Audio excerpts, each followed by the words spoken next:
Anuma, see, anuma, atuma. Yooyaa shamaa jirtu jechaa hardallee pirankii tokko isiniif gadhiisaa. Pirankiin irraa pirankii ajaa'ibaati.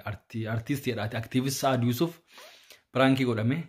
Aktiivist Sa'ad Yusuf akkam godhee wanni sooma keessa isinitti himee jira. Pirankileen haga waraab pirankileen kunneen I think sooma waggaa taree keessa waraabame. Sooma waggaa taree keessa waraabame na agarsi ammoo waan nu mudatisaniif jidduun dhaabe. Amma ammoo tokko tokkoon isiniif gadhiisuuf torbaanitti yeroo tokko wannaa jedhee. Sa'aadiin maal jedheeni Abbo Sa'aadii jedhen inni wanni godhe takkallee nuu hin jirtu. Sa'aadii maal jedheni Abbo Sa'aadii maalifi ijoolletti akkas jettee haasoftaa abdiin beeytaa hin soomuu sooma keessa hin machaawaa jettee maaliif namatti haasoftaa kunoo ijoolleen biyyaa martinuu amma guruppii ijoollee biyyaati jira ijoolleen akkanatti na bocoqaa jiranii ijoolleen akkanatti na hamachaa jiranii maaliif waan akkasii haasoftaa jedhen beeytanii waan inni jedhe takkallee hin jiru awwan nan dhagaye hin jirtu garuu ammoo edaa dhugumaanuu Sa'aad saahiba kiyya tokkotti hin jiraami ijoollee ma waliin dhihaannutti abdiin waan soomunatti hin fakkaatu maali waan akkanaa waa haasa'ee ture an akkas jedhee gaafadhee noono abdii bara akkas hin seeni malu waan inni naaf deebise waan ajaa'ibaati. Anna prank kana waliin akka bashannantan abdii guutuu qabna Sa'aad waan baay'ee haasa'e waan nuu quban qabne prankidha gadhiifamuu qaba gadhiisa Sa'aadii kiyya dhiifama naa dhiifama Sa'aad tokkoffaa wannan si gaafadhu Sa'aadii kiyya dhiifama siin jedha wannaa kana yeroo eegaltan mee laayikii godha eegala mee viidiyoo kana irraa yoo xiqqaate laayikii 2000 hin guddisu laayikii 2000 mee namni osoo laaluu hin eegalle YouTube irratti bakka laayikii jettusan tuqa inni biraammallee subscribe gochuu kan wanni guddaan sanii sagantaa kana akkana itti faanyee isiniif gadhiifnaa Oromoon gara miidiyaa hundaa dhufuu qaba. Pau gara prankicha.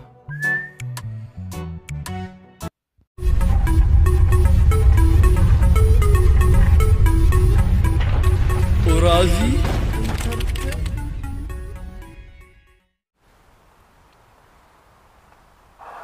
Hello Abbo, akam nagaa? Ayyaa qabda? Akam? Ayyaadha? Maal jirti? Amma dalagaa dhabaa jira.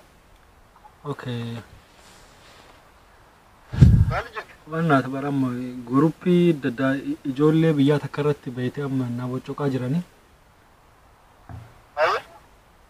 Jechuun ati waan akkasii nama bakka namni si bira jirutti waan akkasii haasa'uu hin qabdu.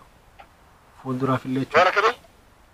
Noo Sa'aadii ati akka ati nammeenyaaf hin jenne hin beekaa garuu amma ijoolleen amma waan san akka waan guddaatti guruppii irratti haasa'aa jiran beeyte.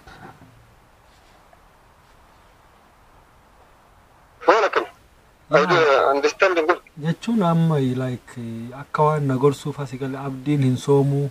Himachaa takka haga biyya kana dhufe soomeyyuu hin beeku himachaa maalis galee waan akkanaa kana dhiisii jechuun eenyuti isin hin jedhennaan Sa'aadittuu jedhee jedhan beeyte jechuun an maayyee guruppii irratti haasaa jiran beeyte.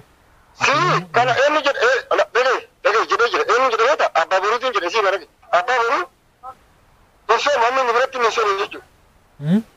Isatti waan jedhe abbaa boruutiin jedhe beekame abbaa boruu malee irratti kan hin jenne abbaa boruu. Maal jettee natiin? Inni sana si rabbi sana sana tani nire jedhe.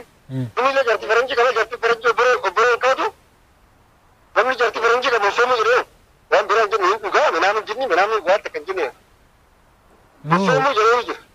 Guruppii tana amma abbaan boruu keessayyuu hin jiru guruppii tana amma ijoolleen irratti haasa'aa. Abbaan oduu kaasaayi an takkaa ijoollee dallu dubbaa garin beeku saayibii koronaan dhufe abbaa boruu bakka takka dalai.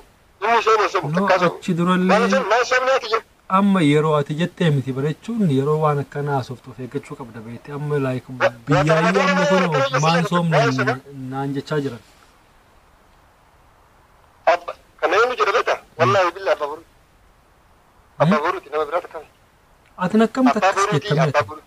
Anaan soomne yoomna. Abbaa boruuti jedhe. Abbaa boruuti jedhe jaartii isaa faranjii biyyoon isheen jedheen abbaa boruuti. Bobiyaan guutuun isheen tani jedheen bakka maal gootan?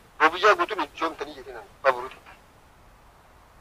No amma jechuun biyya irraa mara maaliif hin soomne jedhanii namni guddaan na gaafataa jira baratin maaliif akka isaa. Isi awweesi arge. Yaa jechuun hin qabdu atin saadi yeroo waa afaan si baan wanna jechuu qabda. Awwaan angalitti jira amma gara madaan seenanii anaasii takkaa ol garree. Wal argine mitire sitti baratee haasa'uu dandeetta beekte. Naan abbaa boruutu nyaata beekanii simboo biyyaan guutuun hin nyaatanii jedhanii. Ay fuulduraaf illee waan akkana yeroo gootu of eeggannoo gochuudha. Ijoolleen tasa waranyaadha wallahi. Ankalli fillee jedhee agarmana haasa'anii.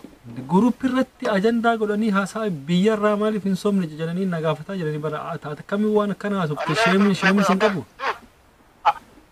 Abbaa boruutiin jedhee sitti si amaname jechuu yaadamame abbaa boruutiin jedhee sin jedhamne. Abbaa boruutiin jedhee abbaa boruu malee ijoollee damee isa tagaree beekaa takkaa. Okay. Siiruu wala garee beekaa siiruu. Yoo.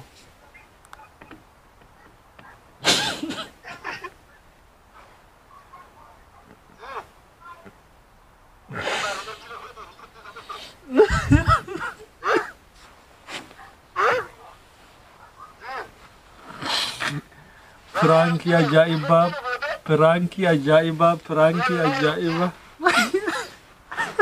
Wallahi kana bismillah gaddiste wallahi disi dabala. Wallahi billahi gaddiste. No video miti sagalee qofa waraabamaa jira.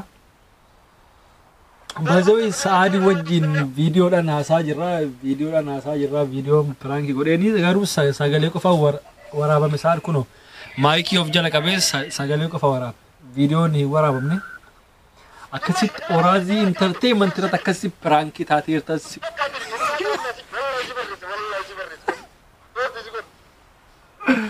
kun prankidha normaala dhaggeeffattoota keenyaaf maal dhaamtaaf mee si argadhe moo sin arganne Ana waan biraatiin godhi bannaa warra madaalatti goota ilinta.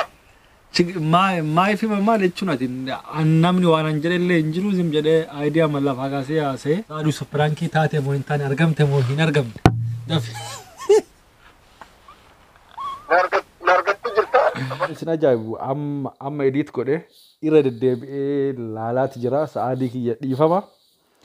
Akkasiitii kun waanuma jiraatii baay'ee isaa kalimallee I think no guyyaa sadii durallee wal arginee waliin du'aa goone addaan deemne saahiba kiyya akka obboleessa kiyyaati. Innaa akkasiitii itti akka bohaartan abdii guutuu qabaa subscribe gochuu akka hin daganne pirankii hedduu jira wallahi tuulee bira taa'u jira. Sababa barnootaatiif maalii waan kana amma isin gadhiisuu hin dandeenye edit gochuu barbaachisaa maalii. Akkasitti nagara naaf tura sa'aadii kiyya dhiifama si jaaladhaan beektaatiyyuutii nagaatti.